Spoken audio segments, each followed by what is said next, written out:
definitely a terror attack. Multiple gunmen opened fire with automatic weapons in central Vienna on Monday night, killing at least one person and wounding many others, including a police officer, government officials said. They said that one attacker had been killed.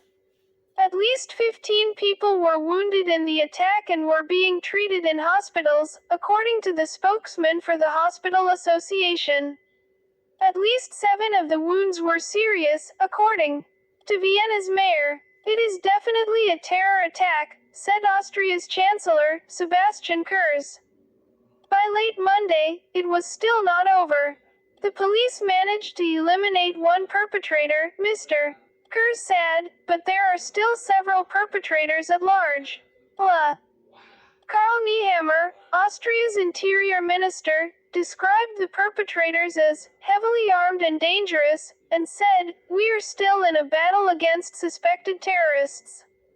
The Vienna police said the attack, which began around 8 p.m., involved several suspects armed with rifles. The gunmen opened fire in 6 different locations as they made their way through central Vienna, officials said. An Interior Ministry spokesman, Harold Soros, described the person who was killed as a passerby. The shooting took place in the heart of the Austrian capital, hours before the midnight start of a nationwide lockdown, one of several being imposed in Europe to stop the spread of the coronavirus. "We have become the victim of a disgusting terror attack that is still going on," Chancellor Kurz said in a televised address to the nation just before midnight. As the night wore on, more gunfire was reported elsewhere across Vienna's first district. Police officials described a chaotic situation, with several exchanges of shots.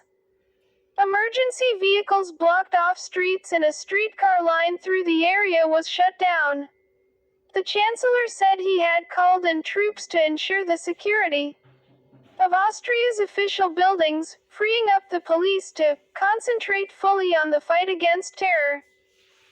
The area where shots were first reported as a tight web of streets packed with bars and pubs, known locally as the Bermuda Triangle.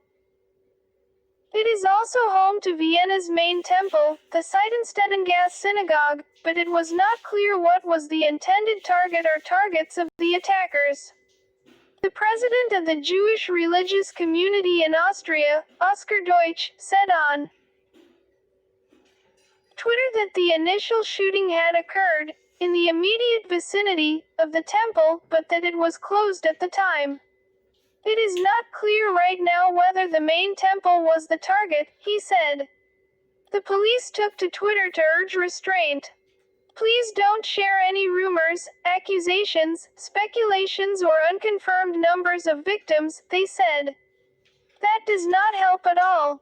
Stay inside, take shelter, keep away from public places." The attackers struck as Austrians congregated outdoors to enjoy a final night out before the country imposes strict new measures to control the pandemic. "You could feel a lot of people wanted to get out one more time before lockdown starts," said Amelie Peach, 23, who was in the area an hour before the attack. "It was a mild evening and lots of people were outside. All that changed in a moment. I am currently in one of the restaurants right next to where the attacks happened," said Julia Schrammel, a 24-year-old student. "I am here with my cousins because we wanted to spend a nice night together before the lockdown."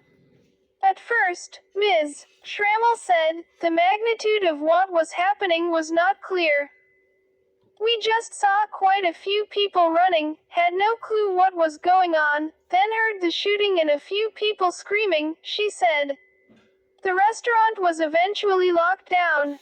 Elsewhere, there were reports of patrons in other restaurants running into the kitchen to hide. The city halted all trams and subways in central Vienna and repeated the police plea for people to shelter in place. That included many who were in restaurants and cafes. The situation here is very tense, Ms. Schrammel said. It's safest to stay here. We are surrounded by tons of police and ambulances. The sound of sirens and helicopters filled the night air as Austrians struggled to absorb what was happening. We are in shock, said Fernaz Alavi, a 34-year-old human resources consultant in Vienna. It feels like they orchestrated this attack on the last night of the lockdown when lots of people were out for maximum impact. Witnesses posted dramatic videos of the attack. Several people posted dramatic videos of what appeared to be the shooting and its aftermath.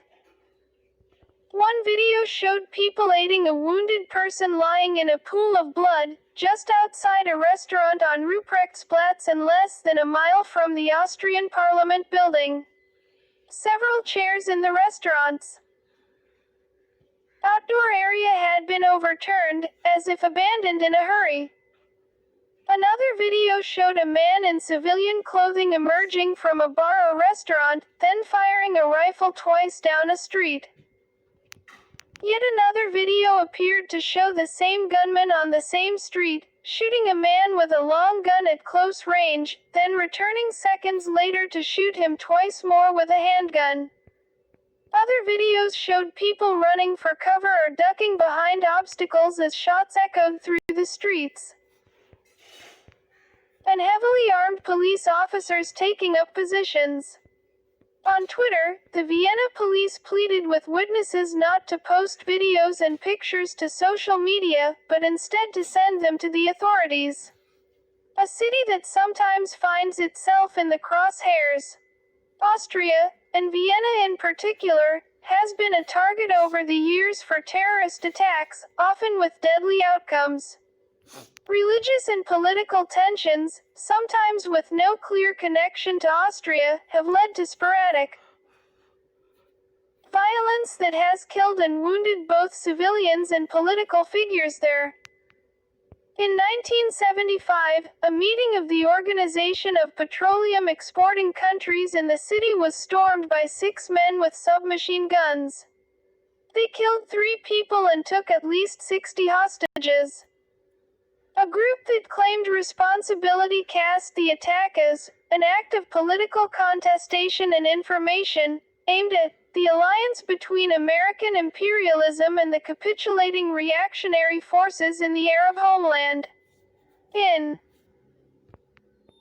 1981, Heinz Knittel, a leader of the Austrian Socialist Party and head of the Austria-Israel Friendship Society, was assassinated outside his home by an assailant associated with a militant Palestinian group. Synagogues in Vienna have also been subject to attack. 2 people were killed in 1981 when terrorists attacked a temple with grenades and firearms. The attack came weeks after 2 small bombs detonated outside the Israeli embassy. Just after Christmas in 1985, panic engulfed the Vienna airport when 3 gunmen stormed the check-in lounge and opened fire with submachine guns, killing 3 and wounding dozens. Witnesses at the time said the attack began as an El Al Israel Airlines flight was boarding. The attack appeared to be coordinated with another El Al check-in 10 minutes earlier in Rome. From 1993 to 1997, a series of mail bombs and other explosive devices, including one that wounded the mayor of Vienna, stoked fears of rising neo-Nazi terrorism in the country. The man who was convicted in the attack said that his goal had been to create a reunification of German-speaking areas. Like, share and subscribe my channel.